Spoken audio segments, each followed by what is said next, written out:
চলতি ডিসেম্বর মাসের জন্য ভুক্ত পর্যায়ে তরলীকৃত পেট্রোলিয়াম গ্যাস এলপিজি এর দাম বেড়েছে। ভুক্ত পর্যায়ে ১২ কেজি এলপিজি সিলিন্ডারের দাম ৩৮ টাকা বাড়িয়ে ১,২৫৩ টাকা নির্ধারণ করা হয়েছে।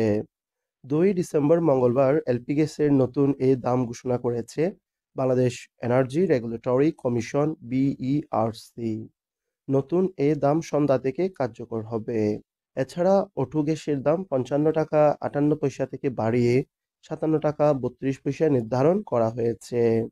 এর আগে গত ২ নভেম্বর এলপি গ্যাসের দাম সর্বশেষ সমন্বয় করা হয়েছিল। ওই সময় ১২ কেজি এলপিজি সিলিন্ডারের দাম ২৬ টাকা কমিয়ে ১,২১৫ টাকা নির্ধারণ করা হয়েছিল। আর অটো গ্যাসের দাম নির্ধারণ করা হয়েছিল ৫৫ টাকা ৫৮ পয়সা। বর্তমান নির্ধারিত দাম অনুযায়ী ডিসেম্বর মাসে প্রতি ১২ কেজি এলপিজি সিলিন্ডারের দাম নির্ধারণ করা হয়েছে ১,২৫৩ টাকা এবং প্রতি লিটার অটো গ্যাসের দাম ৫৭ টাকা ৩২ পয়সা, যা মঙ্গলবার ২ ডিসেম্বর থেকে কার্যকর হয়েছে। পরবর্তী নির্দেশনা না দেওয়া পর্যন্ত এই নির্ধারিত মূল্যে এলপিজি বিক্রয় করা হবে।